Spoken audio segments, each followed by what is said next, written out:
put my phone in do not disturb mode in case I received my one phone call a year. When I was younger, I remember once I had a friend over while I was playing the MMO Guild Wars 2. I played it quite a lot at the time, and I was trying to show him what makes it good and why he should try it. After I loaded up the game and he saw my character on the select screen, he stopped me and said, "Hang on, why are you playing as a girl?" I replied, "Well, what's wrong with that?" And he said, "Well, it's weird." As he said this, he had this look of confusion and judgment on his face, which made me feel uncomfortable, and given that I was young and still overly concerned with what male peers thought about me, I felt it was best to talk my way out of it instead of trying to explain it, because the truth is, I didn't fully understand why I chose to play as a woman either. I just wanted to. I took the easy option and said that it's because she's hot, and that worked with him. He believed that my reasons were driven purely by a need to be titillated, and that as a straight man, nothing else could possibly be gained by stepping into the shoes of another gender. Throughout the years, video games have had no shortage of women characters who are designed to have sex appeal and cater to the male gaze. And in most games, you're not given the choice for which gender you want to play as. How well these characters are written can vary. They can be well fleshed out, but there are some cases, especially in the past, where a design with sex appeal was the main concern, the selling point. There's also an abundance of games with male protagonists, by which I mean the majority of games. So if a player is looking for a surrogate that can help them realize an ideal version of masculinity, or even themselves, they have plenty of choices, contrary to popular current beliefs among certain crowds. Whenever I play a game where you can create a character though, I always pick a woman. Back then, I didn't fully understand why I did this, but I can say that it wasn't to be aroused. The more I thought about it though, the clearer it became. I figured out that I chose to play as a woman because it provides me with an experience I can't have in real life. It allows me to see things outside of the lens of a straight male, and some games, such as BioWare games, at least the older ones, Bethesda titles, and CRPGs, even contain situations where if you are playing as a woman, that character can be treated differently by others, from gender discrimination to the kind of NPCs that find your character attractive. It was interesting to me because I already knew what it was like to be a male, and to be honest, it kind of sucks most of the time. Not only that, but it can be painfully boring. I wanted some semblance of an experience for what it's like to not be my gender, and eventually I also came to love the idea of using the medium as a form of gender expression that I feel too inhibited to have in my daily life. And it felt great. It feels great to this day. I can accept that I don't fit the mold of your typical man, something which has made it difficult to fit in with other men. However, I'm still caught within the confines of masculinity. I accept that for what it is, but as gender expression goes, I have to admit that I am envious of the options women and non-binary people have, and find it ridiculous that male society considers the idea of coloring outside of the lines inconceivable. Man is an unusual animal. He's so confident with the script of masculinity that the thought of making potentially positive changes is terrifying. When I create a female character in the game, although my goal isn't to rouse myself, I do go out of my way to look pretty. Why? Because we all want to look good, and I'm fairly sure everyone who makes a character goes out of their way to create a visually ideal body and face. Unless you prefer to create some kind of monstrosity for laughs. Like, Jesus Christ, you can make some abominations in Street Fighter 6. Ooh. I make my character look nice because if this is my chance at expression, then I'd like them to look what I would want to look like, or something close to that depending on the tools. As such, I've spent a lot of time with character creation tools, and the more options available to me, the more I sculpt.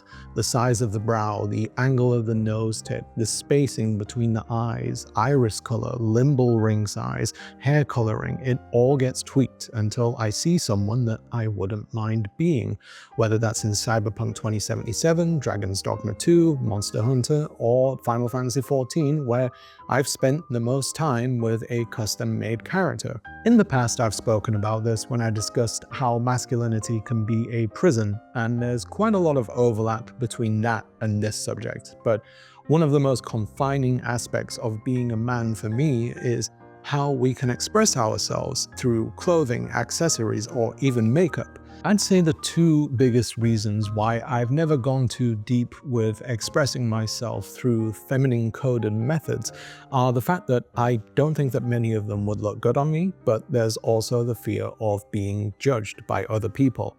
Men may have the most to say about it, but most women are also quick to judge something like a guy wearing makeup. That's not to say that I haven't dabbled. Wearing nail polish isn't breaking down any barriers, but it feels nice to do it, and it's extra nice if someone offers you a genuine compliment for them. When I started appearing on camera in my videos and absolutely hated how my Middle Eastern genes and pale skin made it look like I was coming off a week-long heroin binge with these dark under eyes, I had to do something about it. So with my wife's help, she showed me how to hide them better using concealer, and it made showing my face to a few thousand people more bearable. On a couple of occasions, after I've finished shooting a video, I've gone out with concealer still on, and I feel better about myself. I thought about how ridiculous it was that this is supposedly something that I shouldn't be doing as a man, but no one would be able to tell if I was wearing makeup anyway, so why the hell does it matter? When I play a game with customization options, I think I'm trying to recreate that feeling in some way. I want to be considerate about my makeup, what color eyeshadow will go with my hair, should I go bold with lipstick or something more subtle, glossy or matte, blush or no blush, adding asymmetrical facial details to make them a bit unique, and what kind of color scheme would match my overall look. Personally, I really like good, strong red colors contrasted with black and maybe some dark blue accents. Magenta and turquoise can also be really nice. One misconception about makeup, which is unfortunately far too common and incredibly outdated, is that women select their appearance with the sole intention of catering to and attracting men. That shiny hair, red lips, and cheek blush are a method in which they can communicate to others that they are healthy and fertile. Human evolution may have hard-coded these into us as desirable traits in a person, but to say that a woman presents herself to the world like this with the only goal of attracting a partner is really insulting. The fact is, we all want to look nice. And wearing makeup that enhances your features and clothing that complements your figure is simply a way of feeling better about yourself, regardless of your gender. Because so many men have this solipsistic view that a woman's chosen method of presenting themselves is done so in order to be seen by them, it can deter women from exploring things that they may actually want to try, like wearing bolder colors or showing more skin.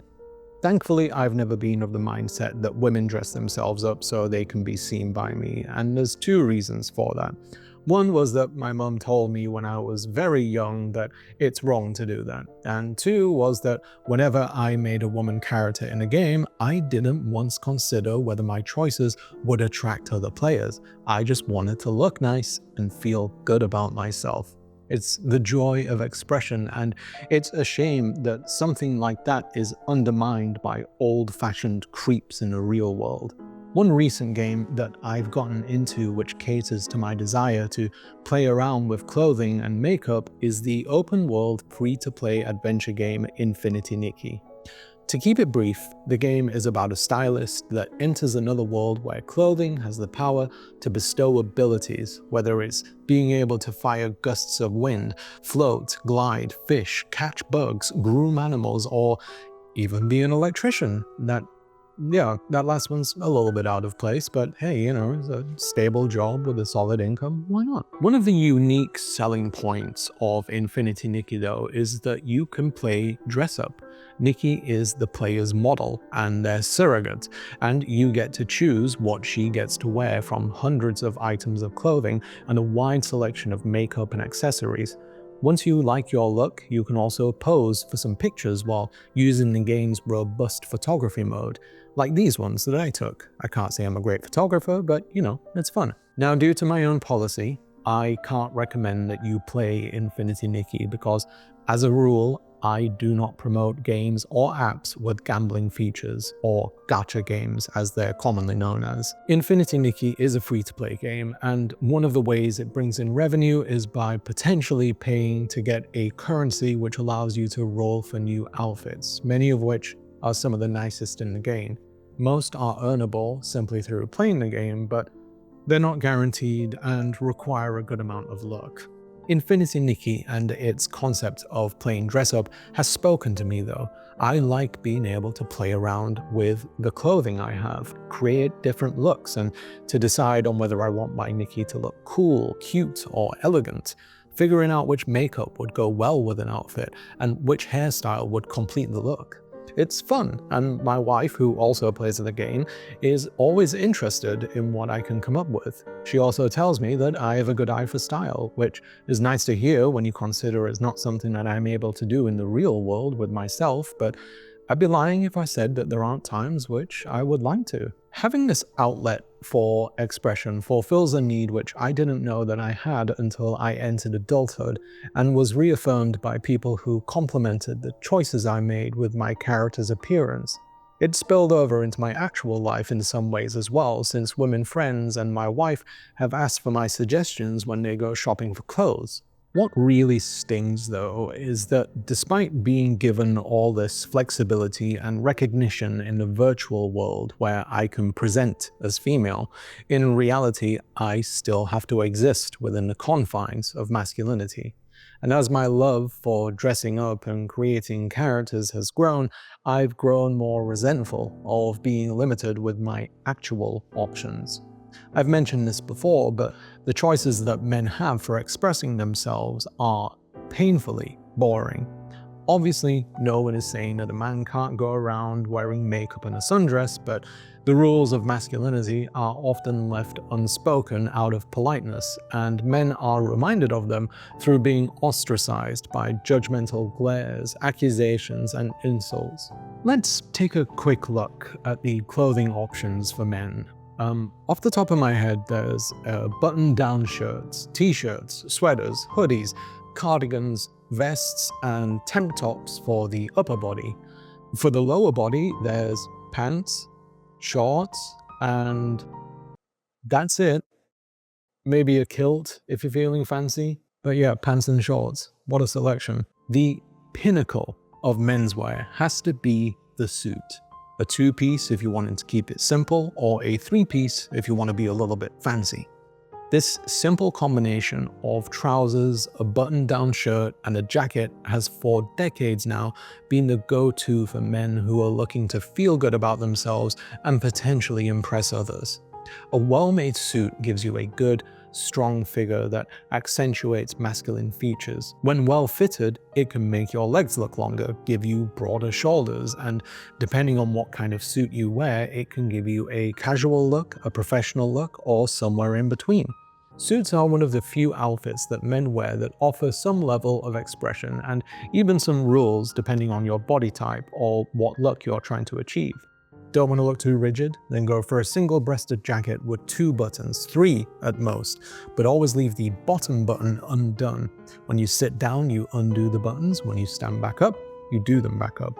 Are you tall and skinny? Cuff up the bottom of the pants. It'll give you a more casual appearance and you can show off your ankles and shoes better. You can add to the laid-back look with a pair of boat shoes and some no-show socks. Don't cuff them if you're short though, since it'll make you look shorter. Are you wearing a black suit? Then don't wear brown shoes. Are you wearing a brown suit? Then don't wear black shoes. Are you off to a formal event or a high-powered business meeting? Then wear a wide tie and use a double Windsor knot. Something a bit more low-key, then a half Windsor knot, like this one, or a 4-in-hand knot on a narrower tie is better. Don't ever wear a clip-on tie though, and make sure that the tip of the tie reaches the belt buckle, not above it, not below it, on the buckle itself. And wear a clip to add an accent as well. I have lost mine, otherwise I would have worn it. There are so many more rules and options for suit wearing that I could probably fill up the next 20 minutes with them, but I won't. Most men don't really care about the rules or even know about them, and that's fine, but it's interesting to see how suit wearing has basically become an art form which has a surprising amount of depth and room for flexibility and expression while undeniably maintaining the identity of being a suit. Personally, I like wearing a suit because it makes me feel good. I went through a phase in my early 20s where I would wear one regularly because I could play around with the configuration. I especially liked wearing shoes that were a little bit unconventional with them, like a pair of white leather loafers, salsa shoes, bowling shoes, or these amazing blue sparkle dress shoes that I used to have, which, even though I loved them, I still occasionally receive disparaging remarks from other men about them being too flamboyant or whatever. The women I knew loved them though, so I figured I must be doing something right. What can I say? I love a good pair of shoes, and I'd like to own a pair of Christian Louboutin loafers, but there isn't a chance in hell that I would ever spend that much money on an item of clothing. Any clothing. Plus, I'm a size 13 US shoe, and it's really hard to find shoes that are above size 11. I have stupidly large feet, and it's very annoying at times. The suit is interesting because it offers variations and rules, but it's a middle ground of men's self-expression. It allows for expression, but only within the confines of what is recognizably masculine. You can play with colors, but you can't go outside the lines. While it's nice to personalize, it's still a suit. It makes one wonder if men who enjoy experimenting with suits would have just as much fun exploring clothing outside of masculine norms. I can't blame men for staying within the 4 very tall walls of masculinity though. I'm in there with them. I just happen to find a crack in the wall where I can see through, and I've begun to admire and envy the options available on the outside. Men don't put these walls up themselves though. Society does that for them, but many of them are eager to reinforce them. It's the dads who tell their young sons off for trying on their mother's high heels, who tell them not to play with makeup and scold them for playing with dolls. It's the male friends who make fun of you for trying something different with how you look, like a new hairstyle, wearing pastel colors, or having a skincare routine. It's the people who tell men that they should keep their emotions bottled up and that they need to be an example to everyone around them. It's a society that says that men should be men, and if they're not able to abide by the rules set for them, then they fail to live up to an arbitrary standard that doesn't account for their happiness, safety, or well-being. Men are told to stay within the 4 walls of masculinity, while being convinced by those inside with them that nothing outside of those walls is worthwhile trying or paying attention to. And if they do, then they'd be betraying all of the other men whom they owe nothing to. We are each other's captor, bound together by invisible chains, staring at the same walls every day of our lives, convincing each other that what we have is freedom, so long as you can accept that you can never leave. My fellow man will force me to be free, and never let me walk my own path. I don't like being within these 4 walls, and I never chose to be in here. I don't have the strength or bravery to knock them down, and I have nothing but respect and admiration for all those who reach the other side. But the crack in the wall has been getting wider as the years have gone by, and what I've seen gives me some solace. It also makes me feel pity for the men who think that masculinity is doing them any favors. I'm truly grateful that in such a restrictive world, I have some way of being able to express myself and play around with identity, even if it is within virtual realms. I've learned a lot about how people other than men live. In online games like Final Fantasy XIV, I've been referred to by she/her pronouns, even by people that know me, and I was fine with it. I liked being seen that way. I've had people say that they like how I look, using clothing that I wouldn't dare try on in reality, and I've even had random men hit on me on many occasions. Sure, I can never fully understand how it feels to be a woman who's receiving unwanted advances from a man, but I guess I have some idea now, and I can see why they don't like it. It's just awkward. It can be fun messing with them though, and believe me, I do. I'm sure that many of you have also been helped by games, giving you the opportunity to step in the role of someone that's a different gender. I know people who have even said that playing as characters of different genders in games helped them reach the conclusion that they're non-binary or trans, and that stepping into that role gave them a sense of liberation and comfort. That's a really beautiful thing, and it goes to show how remarkably powerful media, and this medium in particular, can be. We often talk about how games can do things like fulfill power fantasies by being able to play as characters who are exceptionally good at what they do, but being able to play in the role of another person and see things from an unfamiliar perspective is its own form of power. It's the power to be someone that you didn't know that you wanted to be, to express yourself and form an identity that you have complete control over, to be unbound by the expectations and pressure of society. The person on screen is not you, but it's more like you than you think. And despite all the rules of a game's world, they may be freer than you. I think I'm secure in who I am. I know how I like presenting myself, but I'll always wish that the unspoken rules were a little bit looser. I like wearing a suit and having facial hair, even though I hate shaving, because I've been doing it since I was 13 years old. Thanks, Dad. And I think that I have a good grasp on what looks good on me. If, like in a video game, I could push a few buttons and change my appearance and identity in real life, knowing that I can switch back and forth whenever I want to, would I do that? Yeah. The more I think about it, the more I think I would, because why the hell not? In the meantime though, I know that if I want some form of gender expression, then I have options, and games are able to scratch that itch for me, at least for now.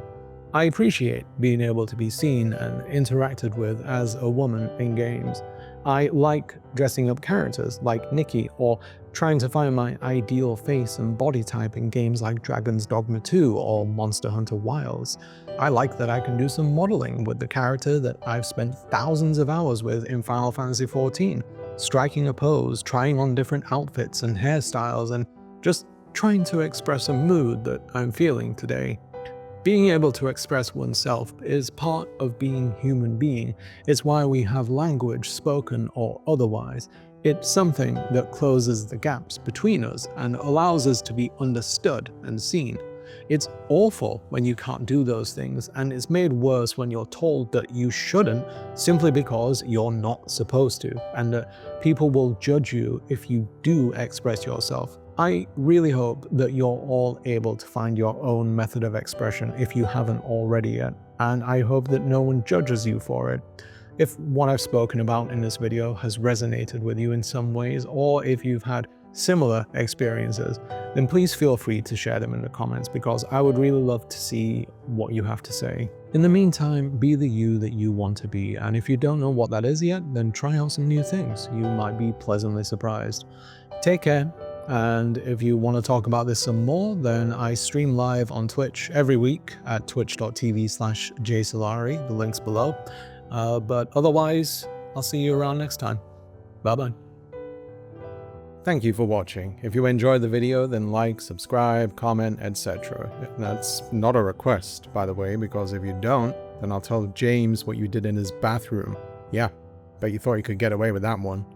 Thanks to all the people who support the channel at patreon.com/Salari, and I'd like to offer a special thanks to Alex M, Sabo David, Freya Law, Quesadilla, Charlie, Rowan Ellis, Honey Lioness, Femgirl Aaron, MD Bagel, Minty, Malcontent, Zoe B, Fishcatch, Cuba XR, Mech, Jonathan Morris, Bailey Grevling, Catherine Pandel, Remy Allen, Grant B, Murger Fashionable, Arzam, R. Atoms, Sparrowwagon, Syndrome Noir, Tadeo Deoria, Ryan Osterman, Jay, Cami, Catherine, Jared S., Alexandra Vanka, Vertex, Emily Argentine, The Paultism, Haplo, Tanda, Locked In, Boring AF, Kev U, Velux, Patrick Giuseppe, Gertz Weinreich, Selin, and Sumi, who is Camus and Curie's official godmother. My wife demanded that I add that. Thank you all for your help, patience, and compassion.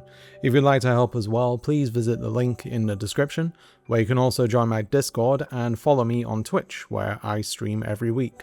Thank you all again, take care, and I am going to feed my Monster Hunter Wilds addiction. Bye bye.